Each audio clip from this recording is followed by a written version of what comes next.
कौन ब्रह्मा का पिता है, कौन विष्णु की मां, शंकर का दादा कौन है, हमको दे बता।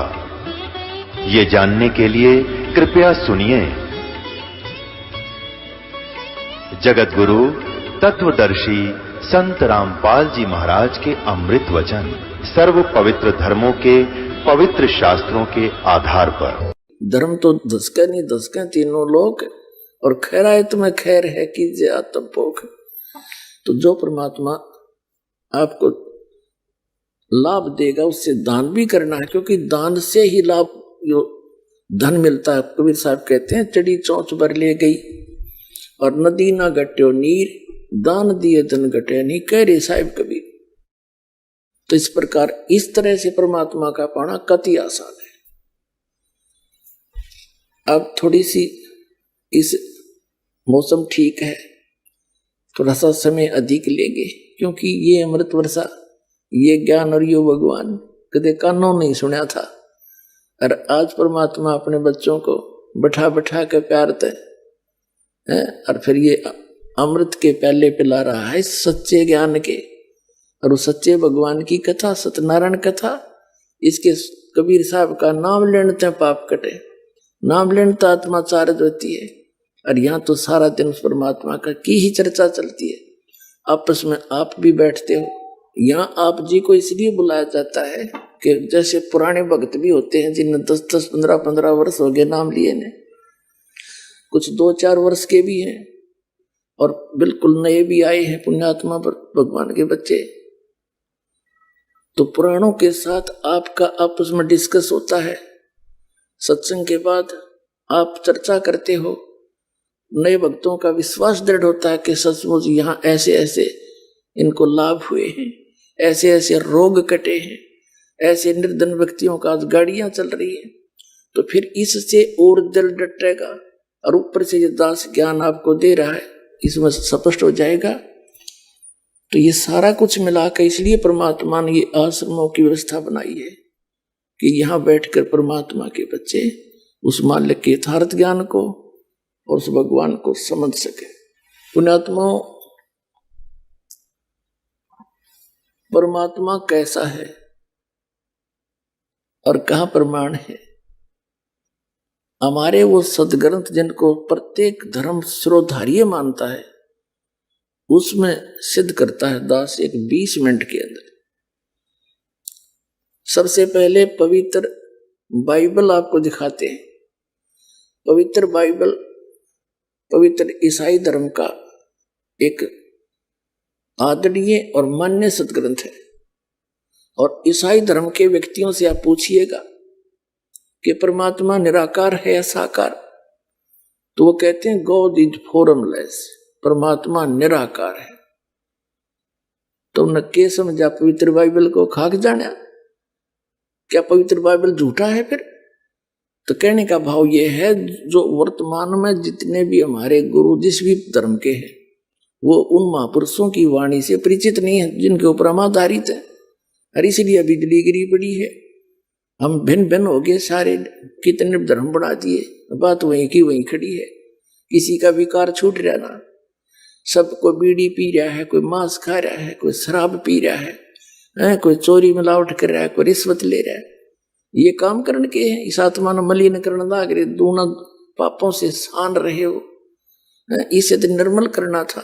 और भगवान फिर आपको लाभ देगा, उस पर वो सुख होगा सही जो भगवान की तरफ से मिलेगा। और फिर अब दिखाते हैं आपको परमात्मा कैसा है पवित्र बाइबल में। ये देखिएगा, ये है पवित्र बाइबल।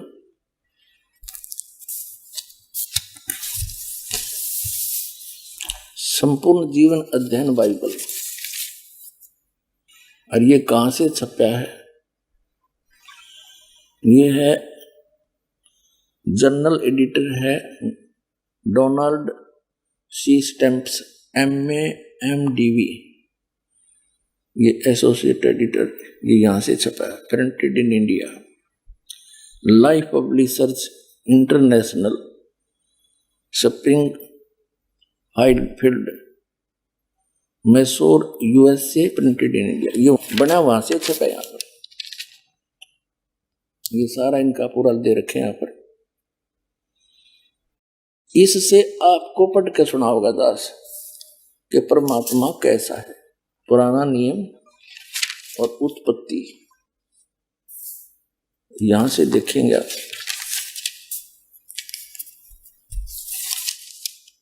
ये देखिएगा, यह उत्पत्ति यानी जेनेसिस उत्पत्ति 1 अध्याय है कोई 1, और हम यहां से होता है।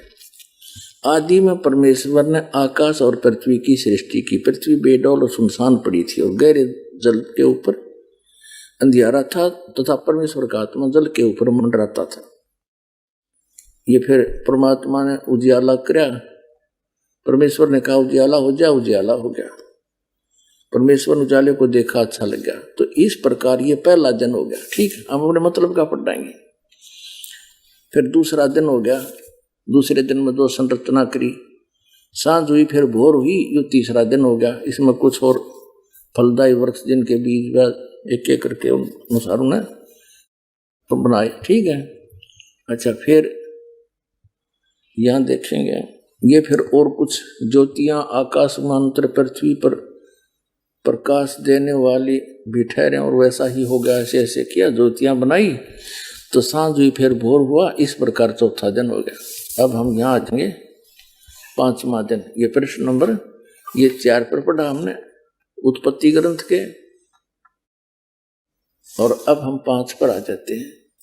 यहाँ फिर और कुछ बनाया सृष्टि, उन सब जीवित प्राणियों की भी सृष्टि की जो चलते फिरते हैं, इन पर जल बहुत ही भर गया है। एक एक जाति के उड़ने वाले पक्षियों की भी सृष्टि की।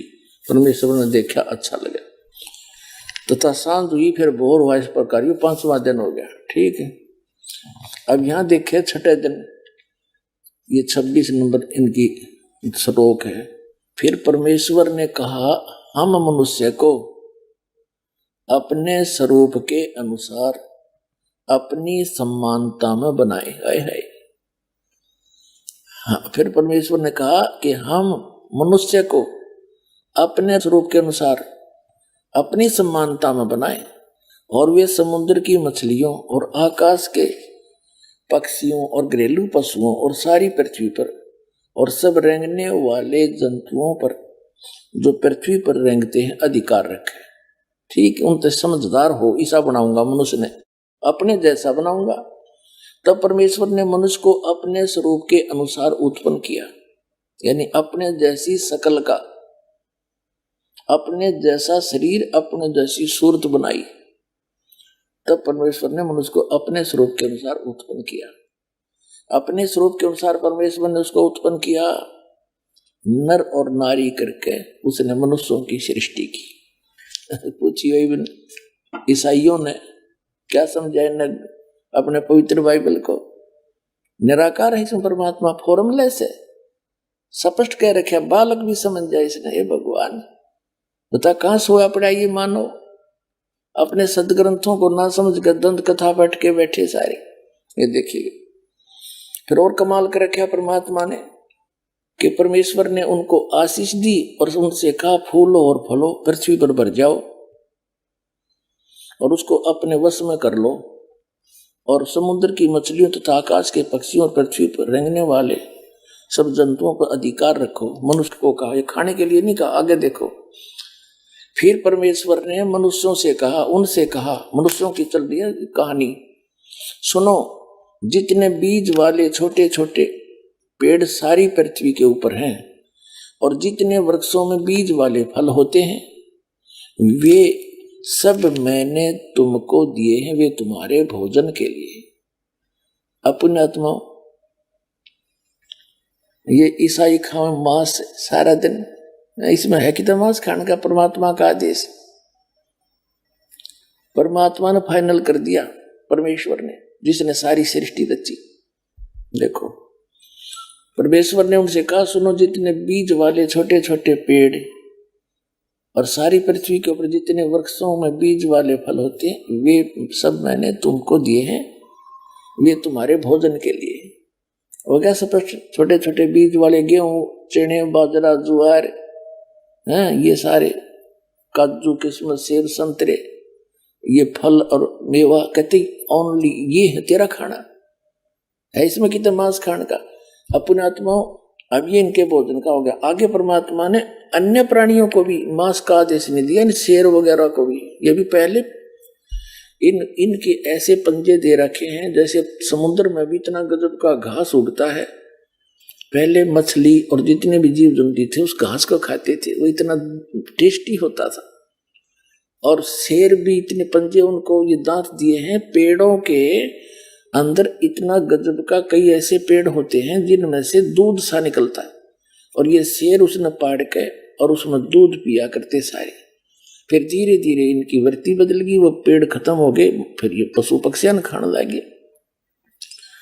ऐसे ही मनुष्य मांस नहीं खाते थे, अरे धीरे धीरे आग लग गई मांस बिना की तो शायद ही कोई अक्षेत्र अछूता रहा हो। तो इस प्रकार ये सारी बात न्यों बिगड़ी है बगैर ज्ञान के। और फिर से हम समझेंगे बुराई छूट जाएगी। देखिए यहाँ क्या कहा है, 5 पृष्ठ पर 30 नंबर पढ़ रहे, 29 तक हमने पढ़ लिया। और जितने पृथ्वी के पशु और आकाश के पक्षी और पृथ्वी पर रेंगने वाले जंतु हैं जिनमें जीवन के प्राण हैं, उन सब के खाने के लिए मैंने सब हरे हरे छोटे पेड़ हैं। और वैसा ही हो गया, साँझ हुई और भोर हुआ, इस प्रकार ये 6वां दिन हो गया। यानी कि जितने भी पशु हैं, पक्षी हैं और जल के जीव हैं, सबके लिए छोटे छोटे हरे पौधे दिए और पेड़ दिए, ये और कुछ नहीं खाना। आगे देखो, ये 6वां दिन हो गया। अब 7वां दिन परमेश्वर ने यूं, 6वां दिन हो गया, अब 7वां दिन यूं आकाश और पृथ्वी और उसकी सारी सेना का बनाना समाप्त हो गया। और परमेश्वर ने अपना काम जिसे वह करता था 7वां दिन समाप्त किया, और उसने अपने किए हुए सारे काम से 7वें दिन विश्राम किया। और परमेश्वर ने 7वें दिन को आशीष दी और पवित्र ठहराया, क्योंकि उसमें उसने सृष्टि की रचना के अपने सारे काम से विश्राम लिया।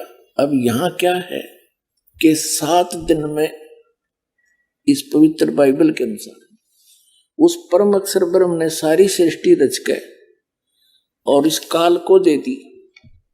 फिर इस काल ने बागडोर संभाल ली। इसके बाद यू परमात्मा तो रच के इन्हीं के अनुसार ये चला गया, बैठ गया तख्त पर जा विराजा। अब आपको पवित्र कुरान शरीफ दिखाते हैं।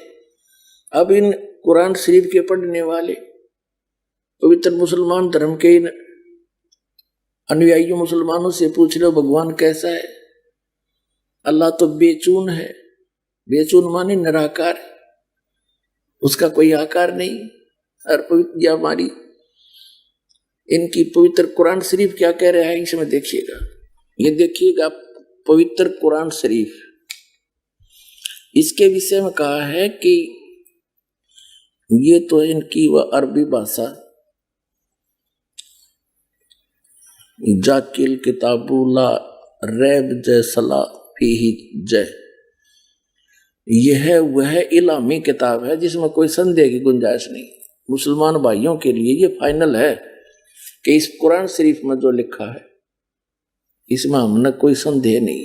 देखो ये क्या है फिर कुरान शरीफ, मुतरजम बरहिस्से सानुवाद सटीपन शास्त्रीय अरबी पद्धति और नागरी लिपि में रूपांतरकार हैं नंद कुमार अवस्थी,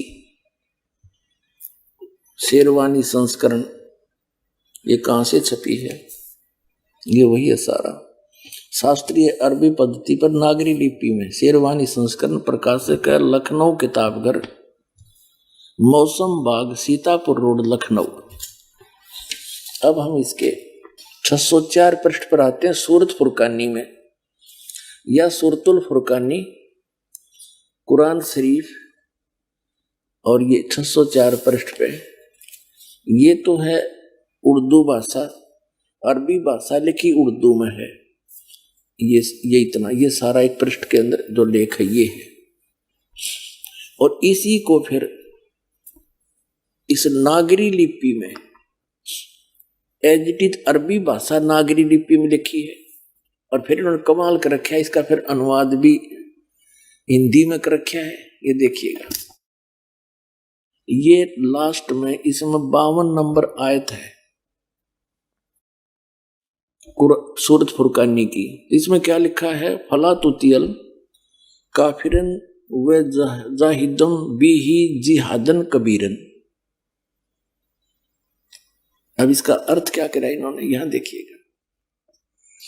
अब कुरान शरीफ का ज्ञान देने वाला अल्लाह, जैसे श्रीमद् भगवत गीता का ज्ञान देने वाला ब्रह्म काल और ये कुरान शरीफ का ज्ञान देने वाला दोनों एक है। श्रीमद् भगवत गीता का ज्ञान देते समय चौथे अध्याय के 34वें श्लोक में गीता ज्ञान दाता कहता कि अर्जुन तू तत्वदर्शी संतों के पास जाकर उस तत्व ज्ञान को समझ और उनको विनम्र भाव से प्रार्थना करने से, कपट छोड़कर दंडवत प्रणाम करने से वो तत्वदर्शी संत तुझे तत्व ज्ञान का प्रकाश करेंगे, तुझे तत्व ज्ञान बताएंगे। फिर क्या बताता है कि अर्जुन मेरी शरण में रहना है तो तेरी भी मृत्यु मेरी भी मृत्यु, जन्म मृत्यु समाप्त नहीं हो सकती। 18वें अध्याय के 62वें श्लोक में कहा कि तू सर्वभाव से उस परमेश्वर की शरण में जा, उसकी कृपा से तू परम शांति को, सनातन परम धाम को प्राप्त होगा। यानी गीता ज्ञान दाता से अन्य है कोई सुप्रीम गॉड, वो समर्थ परमात्मा। ऐसी कुरान शरीफ का जो ज्ञान दे रहा है वो ब्रह्म है, वही है। और वो सामने ना आकर आकाशवाणी करता, वो उसने प्रतिज्ञा कर रखी है कि मैं अपने वास्तविक रूप में कभी नहीं आऊंगा। तो वो क्या करता है, किसी के अंदर प्रवेश करके अपना ज्ञान दे देता है या आकाशवाणी करके दे देता है। ऐसे ही ये कुरान शरीफ का ज्ञान हजरत मोहम्मद जी को प्राप्त हुआ किसी फरिश्ते के द्वारा, उस काल ने भेजा, या उसके अंदर कोई फरिश्ता अंदर प्रवेश करके बोले, चादर ओढ़ कर लेट जाता था, अंदर से आ जाती थी, लिखने वाला लिखता रहता था, या आकाशवाणी के माध्यम से कुरान शरीफ लिखी गई। अब इसमें क्या बताया है कि कुरान शरीफ का जो ज्ञान दाता है उसको मुसलमान धर्म अपना अल्लाह मानते कि वो हमारा भगवान है। अल्लाह ने कुरान शरीफ का ज्ञान दिया। वो कुरान शरीफ बोलने वाला अल्लाह क्या कह रहा है ये देखिएगा। वो क्या कह रहा है कि हजरत मोहम्मद जी को जैसे ब्रह्म ने अर्जुन को श्री कृष्ण में प्रवेश करके ज्ञान दिया, वही बोल रहा। हजरत मोहम्मद जी को कह रहा कि ए पैगंबर, ये काफिर है ना, ये कबीर नामक वो जो सुप्रीम पावर है, वो सबसे सर्वशक्तिमान परमात्मा है, पाप नाशक है, जिसने सारे ब्रह्मांडों की रचना करी। उसको ये काफिर लोग उस कबीर को अल्लाह नहीं मानते, और तू इनकी बातों में मत आना। मैं जो तुझे कुरान शरीफ के माध्यम से जो ज्ञान दे रहा हूं, इन दलीलों पर तू विश्वास करना और उनके साथ संघर्ष करना। जिहाद का मतलब लठ बजाना नहीं, संघर्ष करना। वो अपना काम करो तो उनकी बातों में मत आना। देखिए, अब हम पढ़ रहे हैं सूरत फुरकानी 25, कुरान शरीफ 604 पृष्ठ पे, और इसकी 52 नंबर आयत को। ये तो अरबी भाषा है, यह लिखी है देवनागरी में, और ये वही जो कि तू यहाँ पर अरबी भाषा है, लिखी है उर्दू में। अच्छा, इस अरबी भाषा का अनुवाद फला तुतियल काफिरन व जाहिदुम बिही जिहादन कबीरन, यहां देखना, यहां अनुवाद किया है। तो ये क्या उन्होंने ये बावन सुनोगी। कुरान शरीफ के ज्ञान देने वाला अल्लाह कह रहा कि ए पैगंबर हजरत मोहम्मद को तुम काफिरों का कहा न मानना, और इस कुरान शरीफ की दलीलों से उनका सामना बड़े जोर से करो। अब यहां इन्होंने थोड़ा सा अनुवाद गलत कर दिया। इन्होंने कबीर का अर्थ बड़ा कर दिया। ये कबीरन है ना, जैसे संस्कृत में उत्तमम लिख दे, वो मैं हट जा है, उत्तम रह गया, तो कबीरन का यू न हट जा, कबीर रह गया, कबीर है। थोड़ा सा और कंसेप्ट क्लियर करते हैं। ये कुरान मजीद है, ये वही है जो का तुम लेख केवल नाम बदल दिया, इसमें अनुवादक दूसरा है इस करके। वो अरबी मतन मुर्तजम और इसका है प्रकाशक है ऑफिस बुक डिपो 422 मटिया में जामा मस्जिद दिल्ली 6। ये है कुरान मजीद हिंदी मुतरजम अरबी मतन तर्जुमा यानी अनुवाद मौलाना फतेह मोहम्मद खान साहिब जालंधरी, तसही मौलाना अब्दुल मजीद सरवर साहिब, प्रकाशक है Farid book depot private limited नई दिल्ली। अब हम इसमें एक तो ये दिखाते हैं आपको, इनका ये पृष्ठ नंबर 6 पे थोड़ी सी झलक दिखाते हैं आपको। यह कुरान शरीफ कैसे, ये मुकदमा नामक कोई अध्याय है, कुरान मजीद के उतरने और संग्रह व संकलन के हालात। कुरान मजीद एक पवित्र किताब है, मजीद कहो चाहे कुरान शरीफ कहो, जो अंतिम नबी हजरत मोहम्मद सल्लल्लाहु पर उतारी गई। यह अर्शी कुर्सी के मालिक का कलाम है, जो उसने स्वयं एक बरगुजिदा पैगंबर और मुकर्रम यानी सबसे ज्यादा लोकप्रिय बंदे पर नाजिल किया। इस्लाम का आधार इसी आसमानी फरमान आदेश पर है। जिसने अनुपालन किया है वह इस्लाम के दायरे में दाखिल हुआ है। अब यहां देखना ये कैसे उतरी। ये सही यह है कि आप सल्लल्लाहु यानी हजरत मोहम्मद की नबूत के बाद रजमान के सब्बे के अंदर में पूरा कुरान मजीद लोहे महफूज अल्लाह के पास से उस आसमान पर जिसे हम देख रहे हैं अल्लाह के हुक्म से उतारा गया।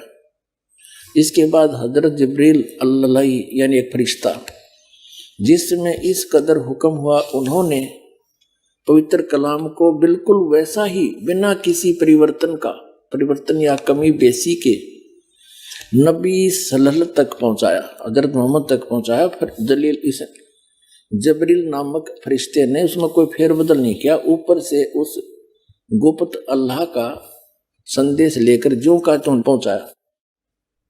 कभी 2 आयतें, कभी 3 आयतें यानी श्लोक से, और कभी 1 आयत से कभी कम, कभी 10 आयतें और कभी पूरी सूरतें। इसी को शरीयत में वह कहते हैं। उलमा विद्वानों ने वह के विभिन्न तरीके हदीसों से पेश किए। नंबर 1, हजरत मोहम्मद जी को यह कैसे प्राप्त हुई, किस किस प्रकार। एक प्रकार से तो जबरील यू लेकर आया और हजरत मोहम्मद को पढ़ाया, उनका याद हो गया। ये देखो फरिश्ता वह लेकर आया हुक्म, और एक आवाज घंटी सी मालूम हो, यह स्थिति उनके हदीसों से साबित है। और यह किस्म वह की सभी किस्मों में सख्त थी, बहुत कष्ट नबी सल्लल्लाहु को होता था।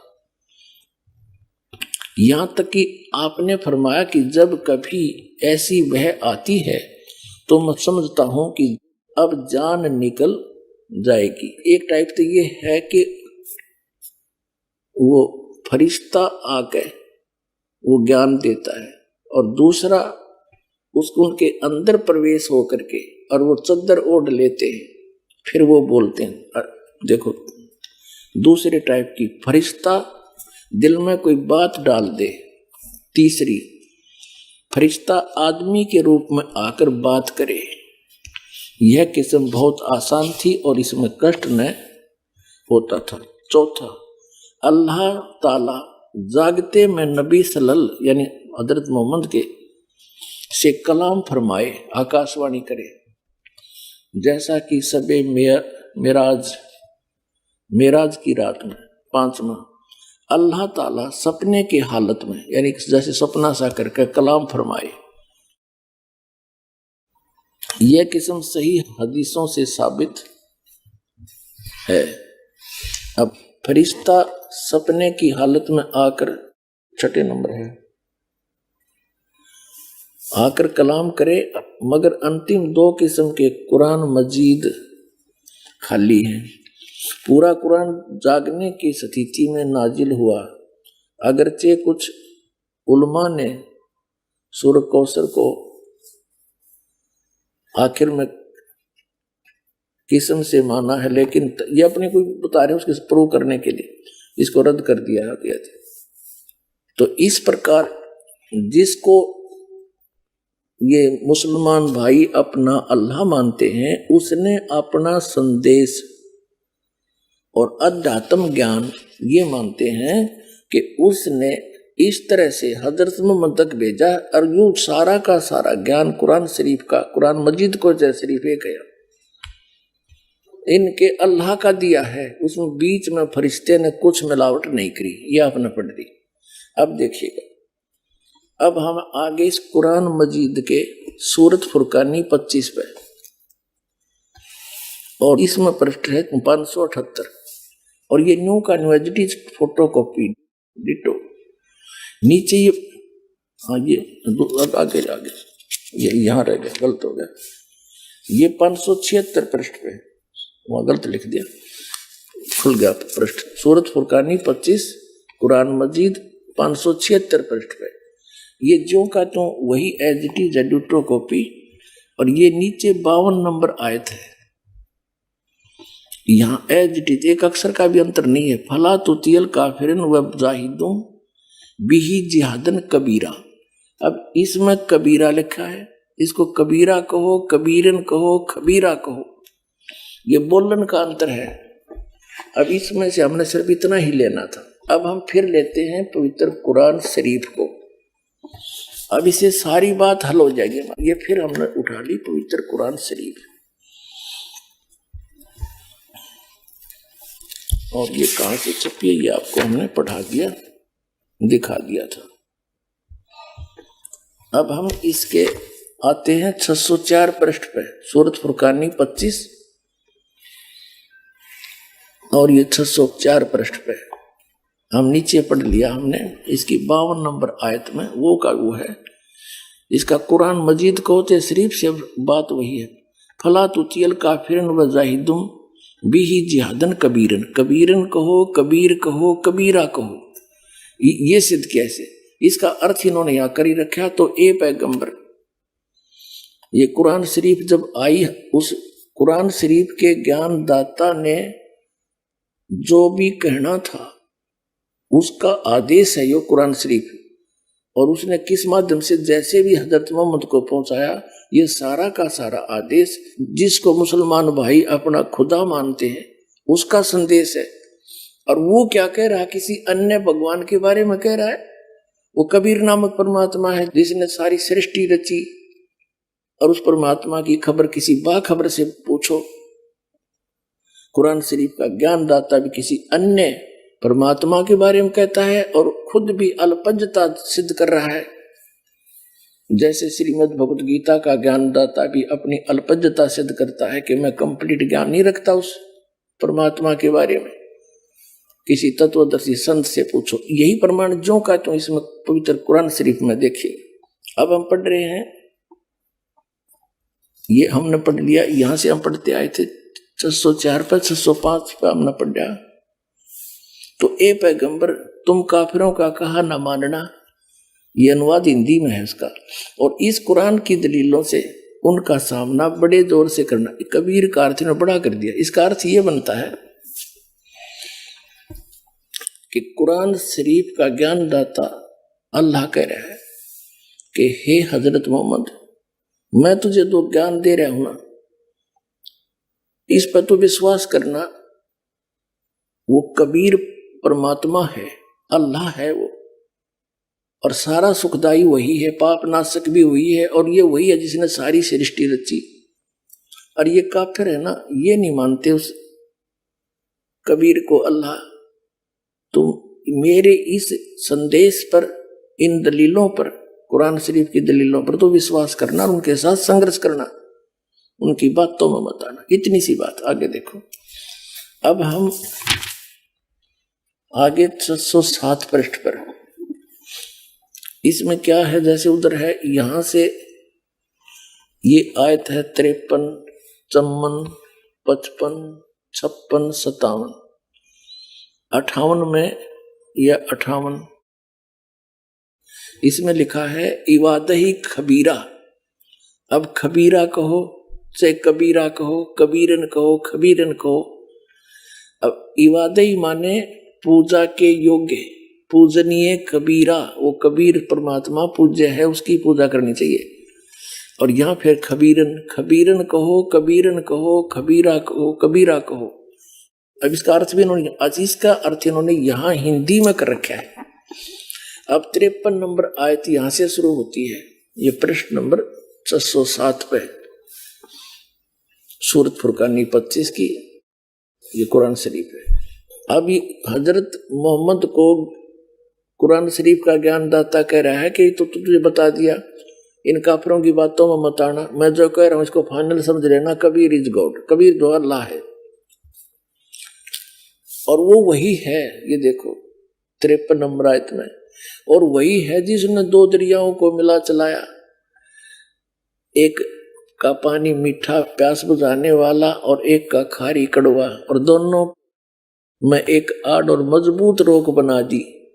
और वही है जिसने पानी की बूंद से आदमी को पैदा किया, फिर उसको साहिबे नसम यानी किसी का बेटा या बेटी, और ससुराल वाला यानी किसी का दामाद बहू बनाया। और तुम्हारा परवरदिगार हर चीज करने पर शक्तिमान है। और काफिर अल्लाह के सिवा ऐसों को पूजते हैं, देवी देवताओं को, जो न तो उनको नफा पहुंचा सकते हैं और न उनको नुकसान पहुंचा सकते हैं। और काफिर तो अपने परवरदिगार से पीठ दिए हुए हैं, मुंह मोड़ रहे हैं। ए पैगंबर, हमने तुमको खुशखबरी सुनाने, सिर्फ अजाब से डराने के लिए भेजा है। अब 57 में, इन लोगों से कहो कि मैं तुम्हें इस अल्लाह के हुक्म पर कुछ मजदूरी नहीं मांगता, हाँ जो चाहे अपने परवरदिगार तक पहुंचने की राह इख्तियार कर ले। तो और ए पैगंबर, अब 58 में, ए पैगंबर उस जिंदा पर भरोसा रखो, जिंदा इन चैतन्य कर दिया, जिंदा कर दे, जो कभी मरने वाला नहीं है, और तारीफ के साथ उसकी पाकी बयान करते रहो, और अपने बंदों के गुनाहों से वो वह काफी खबरदार है। यो काफी इन, और 58 का यहाँ देखो, ये 58 नंबर है ना, खबीरा का इन्हें काफी कर दिया, यानी बड़ा घना। अरे ये लिखना था, वो कबीर पूजा के योग्य है और अपने बंदों के सब गुनाहों को, पापों का नाश कर देता, वो सब जानता है। 58वां, उस जिंदा पर। अब जिंदा, कबीर साहब कहते हैं कि हम मोहम्मद जी को मिले थे, क्योंकि अच्छी आत्माओं को मिलते हैं, जैसे आदरणीय धर्मदास साहिब जी को मिले, आदरणीय मुल्कदास साहिब जी को मिले, आदरणीय दादू साहिब जी को, आदरणीय नानक साहिब जी को, आदरणीय गरीबदास साहिब जी गांव छुड़ानी जिला दद्दर वाले को, आदरणीय गीसा दास साहिब जी गांव खेखड़ा जिला मेरठ उत्तर प्रदेश वाले को, और आदरणीय हजरत मोहम्मद जी को मिले। तो कबीर साहब कहते हैं हम मोहम्मद को मिले, और हम मोहम्मद को वहां ले गए सतलोक में, इच्छा रूपी वहां नहीं रहे हो, क्योंकि यहाँ इनके बहुत से अनुयायी हो गए थे काफी संख्या में, और वहां नहीं रहे हो। उल्ट मोहम्मद मैल पठाया, हमने वापस छोड़ दिया, और गुज बीरज एक कलमा लाया, और रोजा बंग नमाज दई रे, बिस्मल की नहीं बात कही रे। नबी मोहम्मद नमस्कार है, राम रसूल कहाया, 1,80,000 को सौगंध जिन नहीं करद चलाया। अरस कुरस पर अल्लाह तकत है, खालिक बिन नहीं खाली, और वो पैगंबर पाक पुरुष थे साहिब के अबदाय। कबीर साहब कहते हम इनको मिले थे जिंदा महात्मा के रूप में, और इनको हम ऊपर लेकर गए, पर इसने हमारी बात मानी नहीं। उल्ट मोहम्मद मैल पठाया, इस शरीर में छोड़ दिया। तो ये फिर कहते हैं गुज बीरज एक कलमा लाया, एक मंत्र है कलमा, जैसे गायत्री मंत्र को इस तरह का। और रोजा बंग और नमाज दे रे, हजरत मोहम्मद जी ने व्रत रखन की और आवाज लगान की बंग और नमाज करने की बात कही थी, बिस्मिल की नहीं बात कही रे। उन्होंने ये बकरे मारने की बात नहीं की, क्योंकि अरस कुर्स पर अल्लाह तो कुछ है, अल्लाह का तकत है ऊपर, अरस के कुर्स पर आखिरी आसमान के आखिरी सतर पर सतलोक रहता परमात्मा। अरस कुर्स पर अल्लाह तकत है, खालिक बिन नहीं खाली। और ये पैगंबर तो पाक पुरुष थे, ये तो पवित्र आत्मा थी, साहिब की अब्दाली यानी परमात्मा के ये कृपा पात्र थे। ये ऐसा काम करे, मांस खाते ये ज्ञान होकर के, ये तुमने अपनी जाड़ के स्वाद में बात बिगाड़ रखी है। कहते हैं नबी मोहम्मद नमस्कार है, वो तो एक आदरणीय महापुरुष थे, राम रसूल कहाया, भगवान का वो पैगंबर कहलाया। और 1,80,000 को सौगंध जिन नहीं कर चलाया।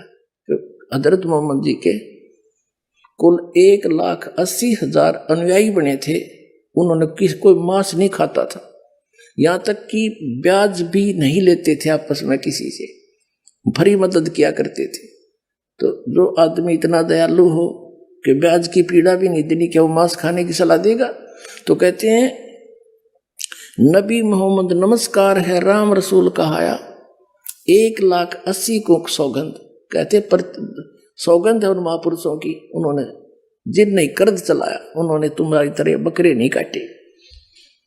तो यहाँ वही है कि इसमें प्रमाण तो वही है कि कुरान शरीफ का ज्ञान दाता कह रहा है कि तुझे जो जिंदा महात्मा के रूप में मिल रहा था वो कबीर अल्लाह है, और वो सब दुखों का दूर कर सकता है, सब पाप काट सकता है, वो वास्तव में अविनाशी है, उसको कोई मार नहीं सकता। देखिए अब हम फिर पढ़ रहे हैं कुरान शरीफ का सूरत फुरकानी 25, ये अनुवाद है, और यहाँ है ये कुरान शरीफ सूरत फुरकानी 25 का आयत नंबर 58 हम पढ़ रहे हैं। ए पैगंबर, उस जिंदा पर, इन्होंने अनुवाद कर दिया, ये नहीं पढ़ना, उस जिंदा पर जो जिंदा महात्मा के रूप में तुझे मिले थे पर भरोसा रखो, जो कभी मरने वाला नहीं है, वो वास्तव में विनाशी है, और तारीफ के साथ उसकी पाकी बयान करते रहो। यानी कुरान शरीफ के ज्ञान दाता से अन्य कोई और समर्थ शक्ति है जिसकी इस तरफ संकेत कर रहा है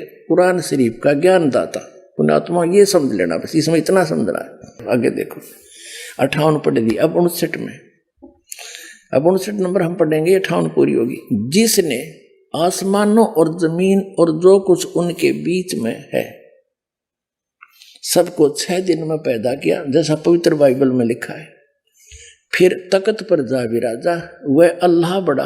अब इन्होंने यहाँ गड़बड़ कर दी, ये देखो 59 नंबर आयत है, ये है खबीरन बी ही खबीरन, अरमानो, अरमानो माने दयालु, और वो कबीर, इन्होंने इसका अर्थ बड़ा कर दिया, वो अल्लाह बड़ा, यहाँ लिखना था वो अल्लाह कबीर है।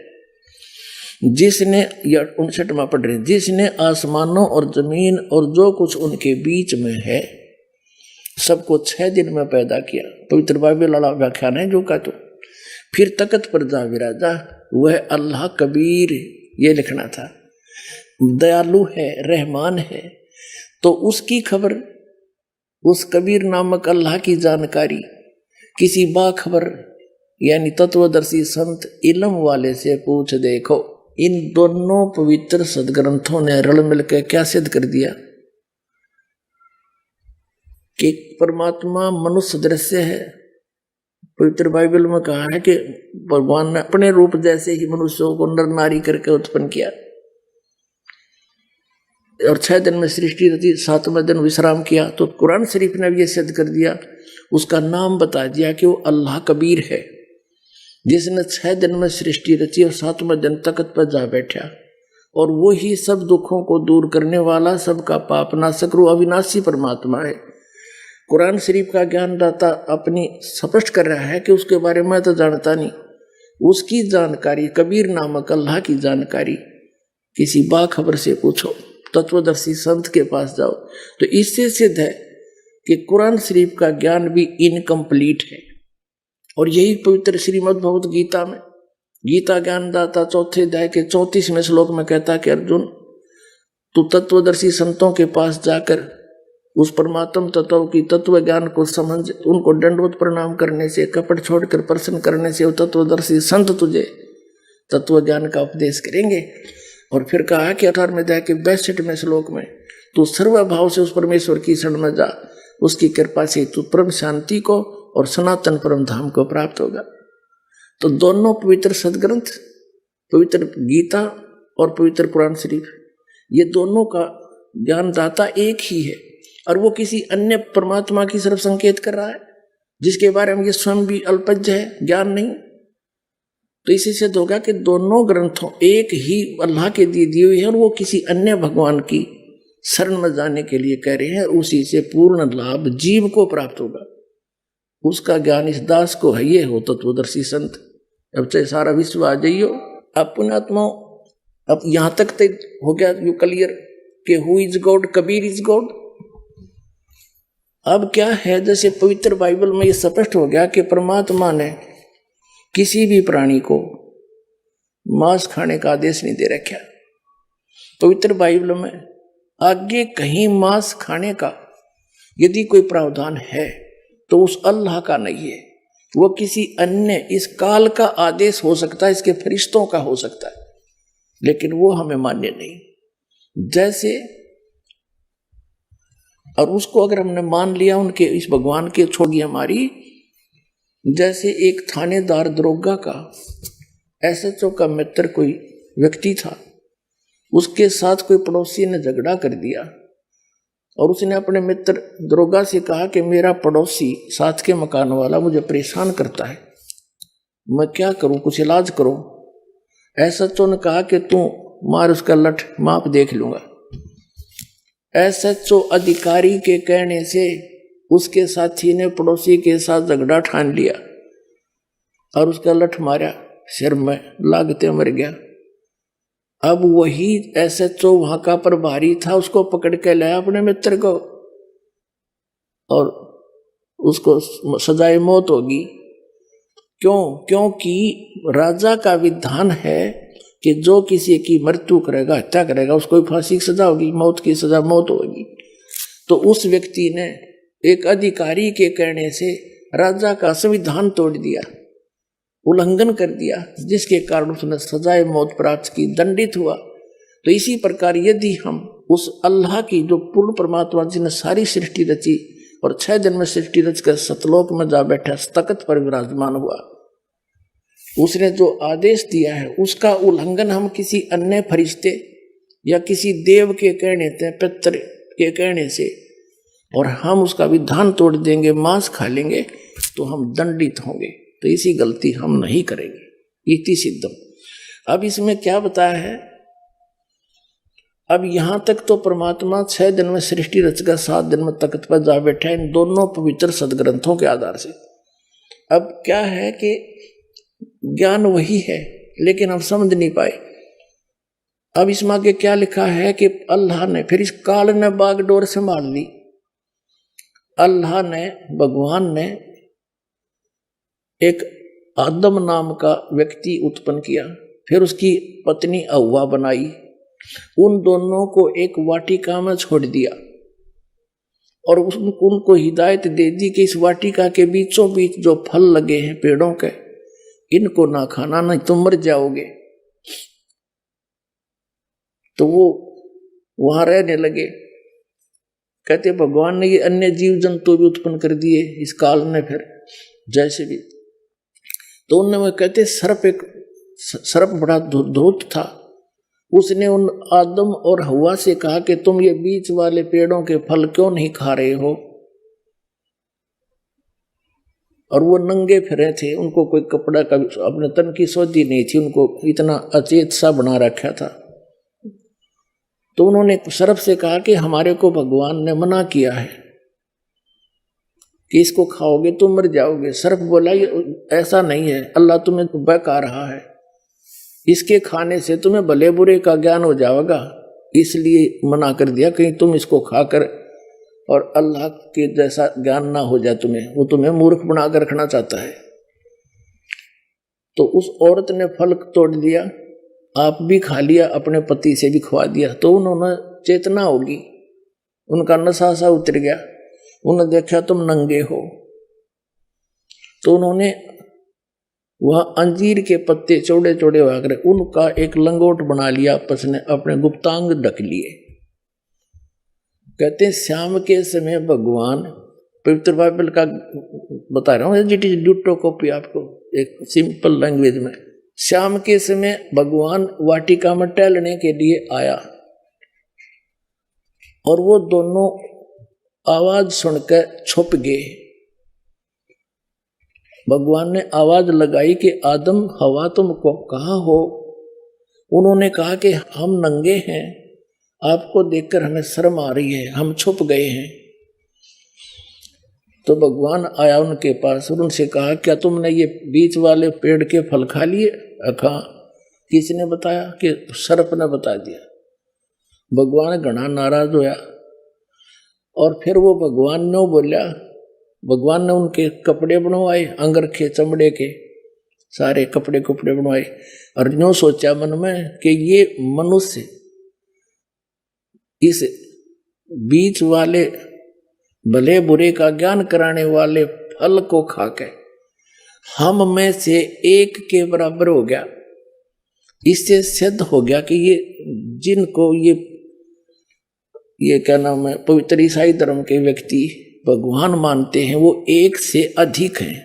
वो ये तीनों देवता हैं, ब्रह्मा विष्णु महेश। ये समझ नहीं पा रहे, ये दिखाता हूं आपको, प्रमाणित करता हूं। ये देखिए, ये काल के पुत्र हैं। ये पवित्र बाइबल हम आपको पढ़ा रहे हैं, कुरान शरीफ हमने रख दी, अब हम ये पढ़ रहे हैं पवित्र बाइबल।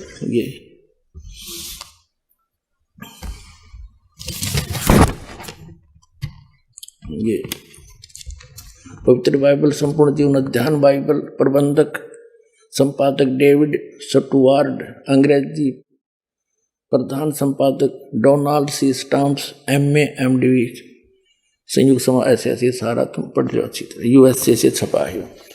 इसके हमने उत्पत्ति के यहाँ तक पढ़ लिया, फिर सांझ हुई, फिर भोर हुआ, इस प्रकार 6वां दिन हो गया।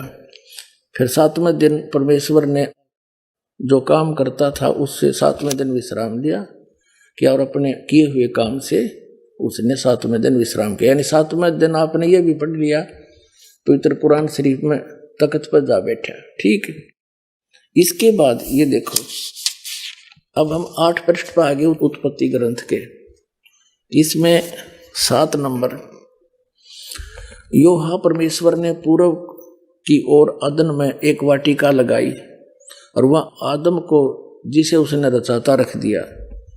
और योहा परमेश्वर ने भूमि के सब भांति के वृक्ष जो देखने में मनोहर और उनके फल खाने में अच्छे हैं उगाए, और वाटिका के बीच में जीवन के वृक्ष को और भले बुरे के ज्ञान के वृक्ष को लगाया, ठीक। तब योहा परमेश्वर ने आदम को लेकर अदन की वाटिका में रखा और वह उसमें काम करे और उसकी रक्षा करे, ठीक है। आइए अब हम उन श्रद्धालुओं के अनुभव जानते हैं जो जगत गुरु तत्वदर्शी संत रामपाल जी महाराज जी से दीक्षा प्राप्त कर चुके हैं तथा उनके द्वारा बताए गए भक्ति मार्ग पर चल रहे हैं। नमस्कार जी। नमस्कार सर। क्या नाम है जी आपका? सफिया परवीन। बहन जी आप कहाँ से हैं? गया बिहार से। बहन जी, संत रामपाल जी महाराज से नाम दीक्षा आपने कब ली? 29 तारीख 11वां महीना 2013। संत रामपाल जी महाराज से नाम दीक्षा लेने से पहले आप क्या भक्ति साधनाएं किया करती थी? वही मुस्लिम धर्म के होने के कारण नकली पीर में वही साधना करते थे, उनसे जुड़ल थे, अलियास नाम था उनका। तो फिर आप संत रामपाल जी महाराज की शरण में कैसे आई? संत रामपाल जी महाराज के शरण में आए कि हमारे भगत जी को एक अजय भगत जी ने पुस्तक दिए, उनसे ज्ञान चर्चा होते रहा। भगत जी घर में आते थे तो हम बोलते थे नहीं, हमारे पति घर में आते थे तो बोलते थे कि नहीं, सो मुस्लिम धर्म में समाज के हिसाब से अल्लाह ताला आए हुए हैं। हम बोलते थे नहीं, धरती पर अल्लाह ताला तो आप बोलते हैं कि बहुत से आए हुए हैं। इसलिए हम बोलते थे कि भगत जी कभी वहाँ कभी वहाँ कभी वहाँ, अगर पीर का दामन पकड़े हुए हैं तो हमको बोलते थे कि यही अल्लाह है। तो हम बोलते थे कि ऐसा कैसे होगा, अल्लाह ताला हमको पैदा किया है, इस धरती पर आए हैं, तो धरती पर अल्लाह सब, आज ये मरेंगे तो कल दूसरा अल्लाह होगा, कल परसों वो मरेगा तीसरा अल्लाह होगा। अब तो सभी को अल्लाह ही बनाते हैं, अल्लाह तो एक है। तो इसके लिए मार धार घर में बहुत होता था कि नहीं यही अल्लाह। हम बोला कि अल्लाह तो हम मानबे नहीं करते हैं, अल्लाह बस ऊपर रहता है। अब अल्लाह नीचे, ठीक अल्लाह एक रहता है, नीचे भी रहेगा तो एक रहेगा, कभी उसको अल्लाह बोलते हैं कभी उसको अल्लाह बोलते हैं, कितना यहाँ अल्लाह है। संत रामपाल जी महाराज के ज्ञान तो हमको जिसको समझ में आवे नहीं का, गुरु जी का ऐसा कृपा हुआ, ऐसा संत रामपाल जी महाराज का कृपा हुआ कि हम नहीं बीमारी के कारण और नहीं दुखी के कारण परमात्मा ऐसा खिंचाव लिए कि मालिके जाने। बड़ा बेटा था बम्बई में, तो फोन आया कि आपके बेटा सीरियस हो गया। हम बोला अरे हम तो सुबह बात किए हैं, तो आज हमारा बेटा सीरियस कैसे हो गया एक बार? तो हाँ सो सीरियस हो गया है, डॉक्टर ने जवाब दे दिया है। तीन डॉक्टर बदल चुके हैं। और दिमाग तो हमारा उलझाव था कि आप हिंदू का फोटो ला करके किताब ला के घर में धर दिए हैं और हमारे बेटा का तबीयत खराब हो गया है। तो भगत जी ने बोले कि कुछ भी करो। सो एक दफ़ा जहाँ हमारी या से जो पीर है उसके यहाँ जुड़े थे, वहाँ फ़ोन करके पूछें कि ऐसा ऐसा बात है। सो बाबा उनको कहते थे बाबा जी ऐसा ऐसा बात है, सो हमारे बच्चा का तबीयत, सोनू का तबीयत बहुत सीरियस है। भाई कोई बात नहीं है, सो देखा लो बढ़िया से। तब फिर हमारे डॉट में आया, अरे 5,000 रुपया अभी तुरंत 2 घंटा में खर्चा किया। फिर बोलते हैं कि देखा लो, ये सही में ये खुदा नहीं है। यहाँ पर से हमारा कुछ परमात्मा ने दिमाग बदल गया। हम बोला कि नहीं ऐसा नहीं। फिर गुरु जी के पास, संत रामपाल जी महाराज के पास ज्ञान गंगा भगत जी ने लेकर और संत रामपाल जी महाराज का फोटो पर गुरु जी के पर मैंने दंडवत किए। तो हम सोचते थे ऐसे काय कर रहे हैं, हमको तो पता नहीं था क्योंकि हम पुराना रंग में रंगे भी थे।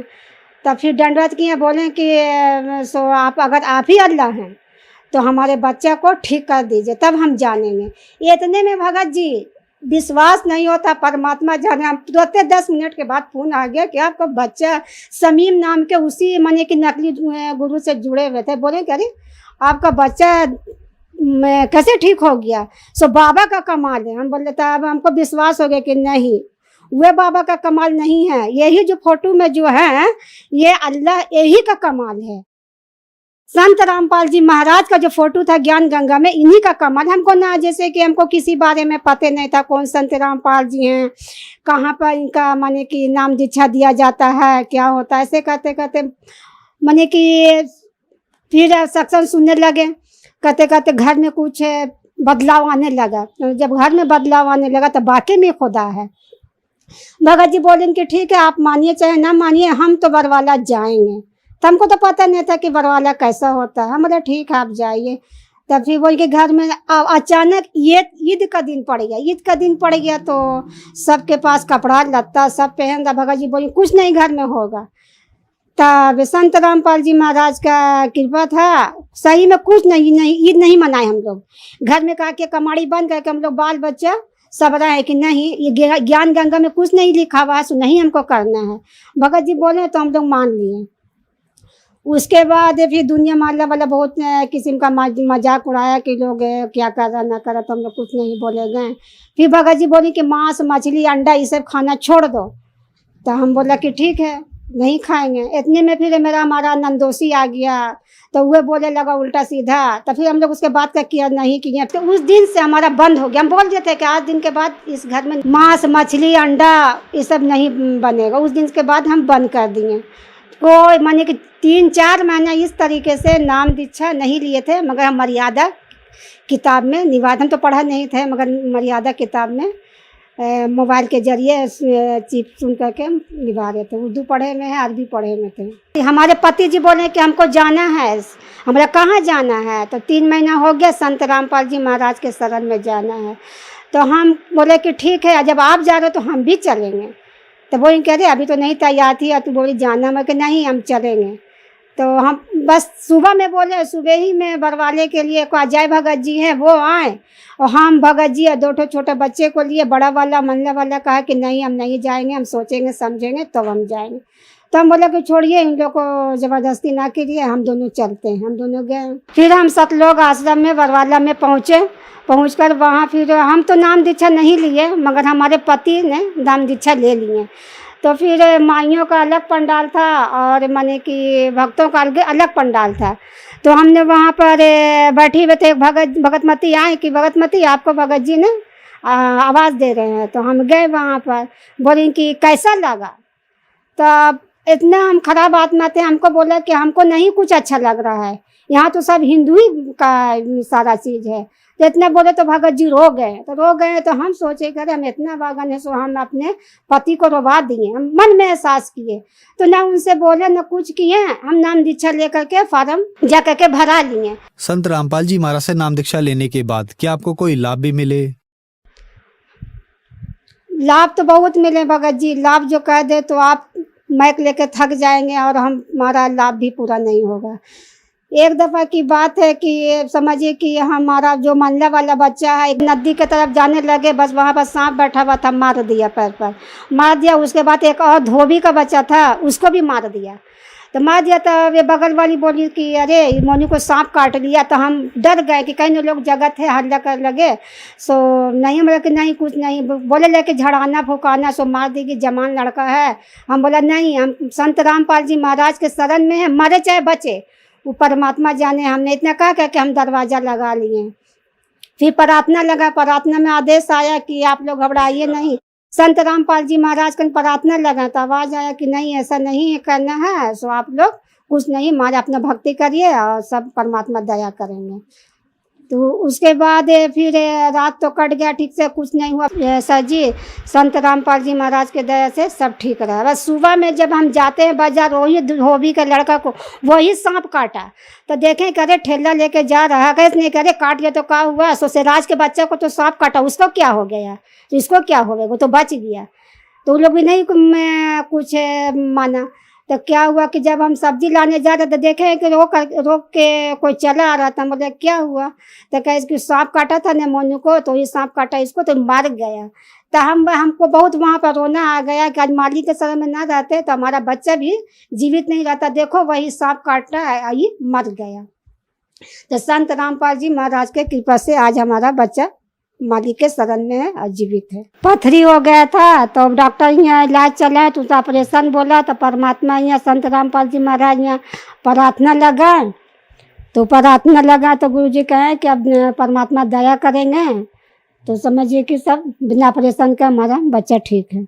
देखिए आप, हमारा बच्चा ठीक हो गया। आप रिपोर्ट देख सकते हैं। संत रामपाल जी महाराज के शरण में आने के बाद ये बच्चा हमारा ठीक हुआ है। डॉक्टर ने बोले थे कि इसका ऑपरेशन होगा, मगर संत रामपाल जी महाराज ने परमात्मा का अर्जी लगाए तो ऑपरेशन से भी परमात्मा बचा लिए। हमारे पति नशा करते थे कि नकली पीर के जुड़ने के कारण जब बुधवार आता था तो वो क्या करते थे कि घर को साफ करवाते थे और मीट मंगाते थे और चाय बनवाते थे और खैनी मंगवाते थे। और रात में क्या नहीं क्या करते थे, बोलते थे 12 बजे रात में वो अपने के जो वो बताता था नकली वही करते थे और फिर अपने ही वो खाते थे। नशा बहुत करते थे कि 1 डिब्बा मुंह धोने वाला गुड़ाकू डेली लगाते थे। संत रामपाल जी महाराज से नाम दीक्षा लेने के बाद आपको बहुत सारे लाभ मिले। तो जो दर्शक आज आपको टीवी पर देख रहे हैं और वो भी संत रामपाल जी महाराज से नाम दीक्षा लेना चाहते हैं तो कैसे ले सकते हैं? संत रामपाल जी महाराज का सत्संग अनेकों चैनलों पर चलता है। नीचे पीला पट्टी आती है,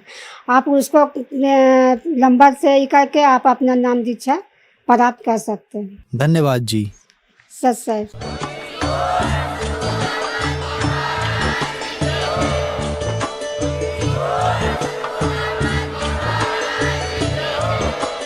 आप सुन रहे थे जगत गुरु तत्वदर्शी संत रामपाल जी महाराज जी के मंगल प्रवचन। अधिक जानकारी के लिए विजिट कीजिए हमारी वेबसाइट www.jagatgururampalji.org। संत रामपाल जी महाराज जी के शुभ आशीर्वाद से पूरे विश्व भर में 500 से भी ज्यादा नाम दीक्षा केंद्र हैं, जिन पर संत रामपाल जी महाराज जी द्वारा ऑनलाइन निशुल्क नाम दीक्षा दी जा रही है। अपने नजदीकी नाम दीक्षा केंद्र का पता करने के लिए संपर्क करें 8222880541।